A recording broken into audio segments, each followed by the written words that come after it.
मैंने कल बताया था तुम्हें, कल हमने क्या क्या सीखा था, इस पार्ट के बारे में सीखा था, है ना।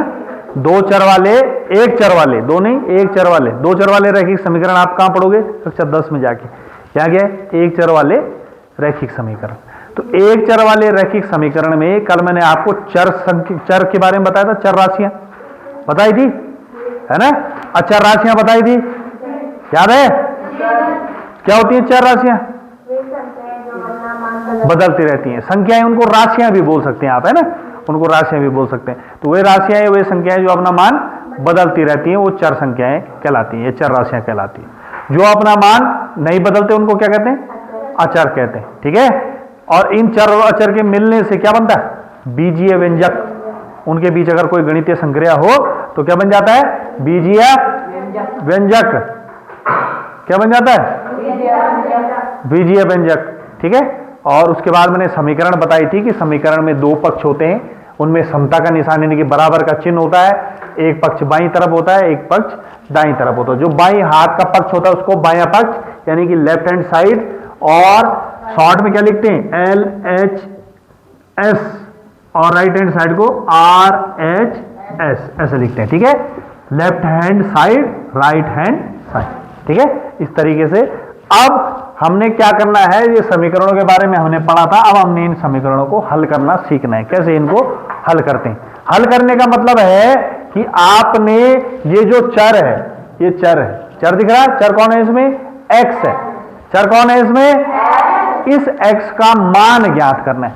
क्या करना है, इस x का क्या करना है, मान ज्ञात करना है। तो इस x का मान ज्ञात करने के लिए आपको एक पक्ष में, चाहे बाएं पक्ष में चाहे दाएं पक्ष में, इस x को अकेले छोड़ना है। अकेले छोड़ने का मतलब इस x का गुणांक 1 होना चाहिए, 1 के अलावा कुछ नहीं होना चाहिए, और बाकी सारी चीजें दूसरी तरफ आ जानी चाहिए।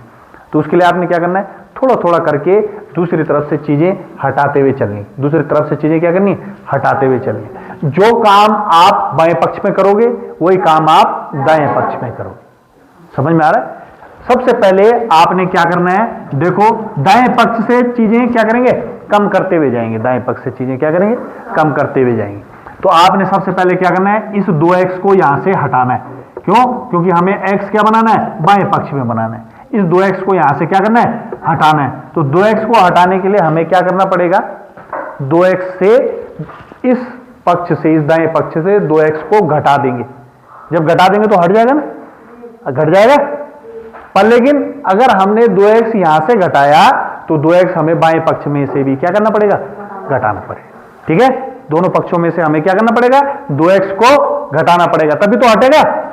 अरे समझ रहे हो, हट। तो हम क्या करेंगे, दोनों पक्षों में, दोनों पक्षों से, ये लिखने की जरूरत नहीं है तुम्हें, ठीक है, ये मैं इस बार समझा रहा हूं खाली। दोनों पक्षों से 2x घटाने पर, दोनों पक्षों से 2x घटाएं, तो दोनों पक्षों से 2x घटाएंगे तो यहां से 2x घटेगा, 3x में से कितना घटेगा, 2x घटेगा। हाँ, यह हो गया 3x माइनस 2x। अब ये 2x यहां से भी घटाना बेटा, 2x क्या करना है, यहां से भी घटाना। यहां पे कौन है पहले, 2x, इस 2x से 2x को घटा दो, इस 2x से 2x को घटा दो। फिर कौन है यहां पे बचा हुआ, प्लस का 18, ये लिख दो ऐसे जैसे है वो। इतना समझ में आया दिव्यांश, इतना समझ में आया, जरूर ध्यान ही नहीं है तेरा। देखो आगे, अब 3x में से 2x गए, कितना बचेगा, 1x। कितना बचेगा, 1x। कितना बचेगा, 1x। 2x में से 2x गए तो कितने x बचे, 0x। कितना x बचेंगे, 0x, ठीक है, प्लस 18। समझ में आया। एक को लिखते नहीं है, एक को लिखते नहीं है, ये हम माना जाता है कि एक उसके साथ है ही, ठीक है, एक उसके साथ गुणा में है ही है, तो ये लिख देते हैं x। x के साथ हमेशा गुणा में कौन होगा, 1 होगा, ये ध्यान रहेगा। 0 की किसी संख्या में गुणा हो तो क्या आ जाता है, 0। क्या आ जाता है, 0। तो ये क्या बन जाएगा, 0 प्लस 18। अगली लाइन में 0 लिखते हैं, लिखने की जरूरत ही नहीं, तो x बराबर कितना आ जाएगा, 18। और यही जो है क्या है, आंसर है। ये क्या है, आंसर है। ठीक है, अब इसकी जांच करनी है। और क्या लिखा हुआ, समीकरणों को हल करो और अपने उत्तर की क्या करनी है, जांच करनी। जांच क्या करनी है, कैसे होगी जांच? जांच होगी बेटा कि आपने जो x का मान आया वो फिर इस समीकरण में रख के देखना है कि दोनों पक्ष बराबर आ रहे हैं कि नहीं आ रहे। ठीक है, तो उत्तर की जांच। अब आपने क्या करना है, उत्तर की जांच, उत्तर की जांच करेंगे आप। ठीक है, उत्तर की जांच। तो उत्तर की जांच कैसे करोगे, इस 18 का मान यहां रखोगे, इसलिए समीकरण क्या हो जाएगा, समीकरण से देखो ये समीकरण में रखा 3 के साथ x है लिखा हुआ, इनके बीच अगर अचर और चर जब एक साथ लिखे रहेंगे और उनके बीच कोई चिन्ह नहीं होगा तो उनके बीच एक चिन्ह छुपा रहता है। कौन सा, गुणा का। ठीक है, कौन सा चिन्ह छुपा रहता है, गुणा का। तो हमेशा ध्यान रखना, जो जैसे ऐसे लिखोगे x का मान यहां पे रखोगे तो उसको ब्रैकेट में रखना। ठीक है, किसमें रखना, ब्रैकेट में, ताकि तुम उसकी क्या करो, अंदर गुणा करो। बराबर यहां पे रखो, 2 की गुणा किसके साथ, x की जगह कौन है, 18 प्लस 18। जांचो, 3 की गुणा 18 में करो, पढ़ो 18 का पाड़ा 3 बार।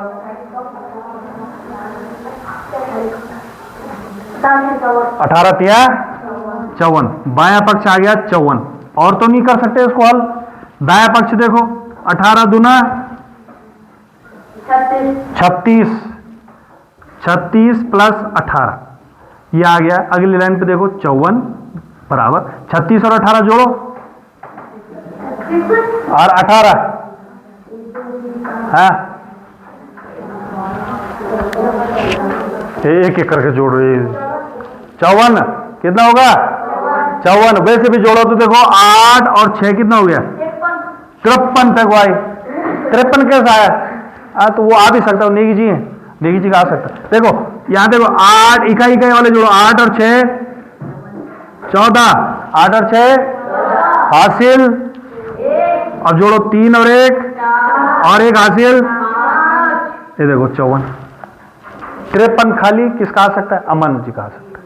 किसका आ सकता है, देखो दोनों पक्ष बराबर हो गए तो आप लिखेंगे चूंकि left hand side is equal to right hand side, इसलिए उत्तर क्या हुआ, सत्य हुआ, है ना। उत्तर क्या निकला, सत्य, सत्य निकल गया आपका उत्तर, सत्य निकला। समझ में आया अच्छे से। एक प्रश्न और करो अभी, ठीक है, एक प्रश्न और करो इसको, ताकि ये पक्का हो, मजबूत हो, इसको उतारने से भी पहले। बताओ दूसरा, बताऊं तब उतारो, पहले दूसरा देखो, दूसरा इसको देखो और तब तुम्हारा ये पक्का हो जाएगा, मजबूत। ठीक है, देखो ये दूसरा प्रश्न है, 5t - 3 बराबर 3t प्लस माइनस, उतारना नहीं है अभी, अब उतारने के लिए टाइम दूंगा मैं, -5। पहले इसको देखो, अब इस प्रश्न को तुम करने की कोशिश करोगे, है ना। हमने क्या करना है, ये सवाल हमें दे रखा है, ये समीकरण दे रखी, हमने इसमें चर का मान निकालना है। इसमें चर कौन है, कौन है इसमें चर, t, जैसे इसमें x था, इसमें कौन है, t, तो हमने t का मान निकालना है, ऐसे ही जैसे इसमें निकाला था। तो t को हमें अकेला बनाना पड़ेगा, है ना, एक पक्ष में अकेला करना पड़ेगा। तो हमें क्या करना पड़ेगा, सबसे पहले हमें इस पक्ष में से ये -3 हटाना पड़ेगा यहां से। ठीक है, -3 हटाना पड़ेगा। योज्य प्रतिलोम सिखाया था, योज्य प्रतिलोम सिखाया था, हाँ, योज्य प्रतिलोम में साथ में ये भी सिखाया था। क्या सिखाया था कि योज्य प्रतिलोम किसी संख्या का निकालना है तो क्या करना पड़ेगा, उसका चिन्ह बदल देंगे, सिखाया था। गुणात्मक प्रतिलोम में उसको पलट देंगे और योज्य प्रतिलोम में चिन्ह बदल देंगे। योज्य प्रतिलोम वह संख्या होती है जिसको इसके साथ जोड़ा जाएगा तो उत्तर 0 आ जाए, है ना। गुणात्मक प्रतिलोम वह संख्या होती है जिसको किसी संख्या के साथ गुणा करी जाए और उत्तर क्या आ जाए, 1 आ जाए। गुणा में 1, जोड़ में 0, जोड़ में उत्तर क्या आना चाहिए, 0, और गुणा में 1, ये लिखाया है तुम, ठीक है, लिखा रखा है प्रतिलोम में, लिखा हुआ ही नहीं है तुमने, तुम आप देखना कॉपी करके। ठीक है, अब बताओ इस -3 को यहां से हटाने के लिए क्या करना पड़ेगा, +3 करना पड़ेगा। ठीक है, क्या करना पड़ेगा, प्लस का 3, माइनस के 3 के साथ प्लस का 3 तुमने यहां पे जोड़ा। आप प्लस का 3 यहां पे करा तो इधर भी तो करना पड़ेगा, अरे करना पड़ेगा कि नहीं? तो इधर भी जोड़ो, ये आ गया 3t। आप t के साथ मत लिखना है इसको, इसके साथ लिखो जो जैसा है, संख्या वाले के साथ संख्या वाला, t वाले के साथ t वाला, t स्क्वायर वाले के साथ t स्क्वायर, ऐसे करके चलना है आपने, है ना। तो ये हो गया माइनस का 5 और इसके साथ प्लस का 3। ये बात समझ में आई? माइनस के 3 से प्लस का 3, 3 में से 3 गए, 3 में से 3 गए 0, यानी कि कितना बच गया? 0। कितना बच गया? 0। इधर बताओ, ये आ गया 3t माइनस का 5 और प्लस का 3 है, कितना बचेगा? 2। माइनस का कि प्लस का? हाँ, माइनस का, है ना, माइनस का। विपरीत चिन्ह घट जाते हैं और चिन्ह आता है किसका? बड़े वाले का। चिन्ह जो नंबर बड़ा है, ठीक है, उसमें चिन्ह नहीं देखते, बड़े वाले का नंबर चिन्ह आता है। तो बड़ा कौन है? 5 है, तो 5 का चिन्ह क्या है? माइनस है। 5 में से 3 घटाओ 2। इतना समझ में आया? एक लाइन और बढ़ा दो, ये क्या लिखेंगे? 5t। अब 0 लिखने की जरूरत है नहीं, तो 5t बराबर 3t माइनस 2। अभी भी ये t यहाँ है, इस t को हमने यहां से हटाना है। हमें तो t केवल बाएं पक्ष में चाहिए ना, ये t हमने यहां से हटाना है। तो इस 3t को यहां से हटाने के लिए क्या करना पड़ेगा? फिर योज्य प्रतिलोम, है ना। क्या करना है? योज्य प्रतिलोम। तो 3t को हटाने के लिए माइनस 3t, 3t को हटाने के लिए क्या करेंगे? माइनस करेंगे 3t, है ना। 5t और माइनस, इधर देखो ये है 3t माइनस 3t। अगर आपने यहां पे करा, यहां पे कौन बचा हुआ है? फिर माइनस का 2, माइनस का 3t यहां पे करा, तो माइनस का 3t यहां पे भी तो करना पड़ेगा। दोनों पक्षों में करेंगे ना, समझ में आ रहा है? तो दोनों पक्षों में करा तो 5t में से 3t गया, कितने t बचा? 2t। कितना t? 2t। और 3t में से 3t गया 0t, कितने t? 0t माइनस का। अब देखो ये कितना हो जाएगा? 2t बराबर t, 0 की गुणा कर रहे हैं t में, कितना आएगा? हाँ, 0 की किसी भी संख्या में गुणा हो 0 ही आता है, ठीक है। क्या आता है? 0। तो 2t बराबर क्या आ गया? माइनस का 2। कितना आ गया? माइनस का 2। अभी भी देखो इस t के साथ ये 2 क्या हो रहा है? गुणा हो रहा है। t के साथ 2 क्या हो रहा है? गुणा हो रहा है ना। इस 2 को हटाने के लिए क्या करना पड़ेगा? 2 को अगर आपने हटाना है तो क्या करना पड़ेगा? हाँ सही बोल रहा है। क्या बोल रहा है? भाग करनी पड़ेगी, ठीक है। 2 की क्या करनी पड़ेगी? भाग। दोनों पक्षों में अगर इधर भाग करनी है तो इधर भी करनी पड़ेगी। तो क्या हो जाएगा? 2 की भाग इधर करी आपने और 2 की भाग इधर कर दी। जो इस तरफ करेंगे वही दूसरी तरफ करना है, बस ये ध्यान रखना, ठीक है। 2 से 2 कैंसिल हो जाएगा। कितनी बार जाएगा भाग? पढ़ो, 2 का पढ़ा, 2 एकम को, 2 एकम को, अरे 2 दूनी 4 क्यों पढ़ना है? 2 तक तो पढ़ना है। फिर करो 2 एकम को, 2 एकम को, तो कितना बच गया? 1t बटे 1 बराबर माइनस 1 बटे 1, ठीक है। अब बटे में 1 है, लिखने की जरूरत नहीं है। 1 की t के साथ गुणा हो रही है तो लिखने की जरूरत है 1 को? नहीं, तो क्या लिख देंगे? केवल t लिख देंगे। ऊपर क्या बचा? माइनस 1। ये क्या आ जाएगा? आंसर आ जाएगा। ये क्या आ जाएगा?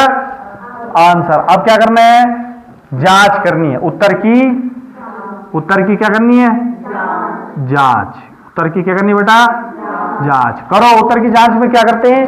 इस t का मान इस समीकरण में रखना है। t का मान समीकरण में क्या करना है? रखना है। रखो, ये हो गया 5 t की जगह -1, ठीक है। -3 बराबर 3 t की जगह -1, फिर क्या है? -5। अब दोनों पक्ष देखने बराबर आ रहे हैं कि नहीं आ रहे। इस 5 का चिन्ह कुछ नहीं है तो क्या है? प्लस है। अब चिन्हों को गुणा करो, प्लस इंटू माइनस, माइनस 5 बन जा 5, ये हो गया माइनस का 3। अब इस 3 का चिन्ह कुछ नहीं है, यहाँ पे कोई साइन नहीं है तो क्या है? प्लस है। प्लस इंटू माइनस 3 बन जा 3, और ये हो गया माइनस का 5। अब देखो, बताओ इसमें क्या आएगा? जुड़ जाएंगे, समान चिन्ह है ना, जुड़ जाएंगे। और चिन्ह किसका आएगा? बड़े वाले का है, माइनस का आएगा। चिन्ह बड़े वाले नंबर का आता है। बड़ा वाला नंबर कौन है? 5। 5 का चिन्ह क्या है? माइनस। 5 का चिन्ह क्या है? माइनस। 5 और 3 कितना हो गए? 5 और 3, अरे माइनस में ना, हमेशा तुम बोला कि उदारी से समझा करो इसको, है ना। जैसे रावत जी कैंटीन में तुम गए, अब 5 रुपए का तुमने क्या खरीदा? चिप्स खरीदा, ठीक है। 5 रुपए चिप्स खरीदा, बोला कि पैसे नहीं, ठीक है, पैसे नहीं। दूसरे दिन फिर चले गए, 3 रुपए की टॉफी दे दो। अब उन्होंने बोला ला पैसे, पहले के भी हैं 5 रुपए, चलो कोई बात नहीं, खाते में लिख लेंगे 3 रुपए। तो कितने रुपए का कर्ज चढ़ गया तुम पे? 8 रुपए। तो कर्जा मतलब ऋण, ऋण, ये देखो माइनस है, ठीक है। तो इसको कर्जे समझा करो। माइनस माइनस मतलब कर्जे पे कर्जा चढ़ा, तो दोनों जुड़ जाएंगे ना। ऐसा थोड़ी कि चुकता हो गया 3 रुपए, है, चुकता थोड़ी नहीं होगा। राव जी मारेंगे लट्ठा लेंगे कि 3 रुपए चुका दे, ऐसा नहीं होगा। क्या होगा? माइनस का। वैसे ये भी होगा माइनस का 8, और दोनों पक्ष बराबर आ गए, इसलिए क्या हो गया? आपने लिखना है left hand side is equal to right hand side, इसलिए उत्तर सत्य हो। ठीक है, ये आंसर आया समझ में? थोड़ा कि ज्यादा? थोड़ा, कोई बात नहीं, इसको उतारो, अब आएगा समझ में धीरे धीरे। 2-3 तब तक मैं बताता रहूंगा जब तक समझ में नहीं आए, ठीक है।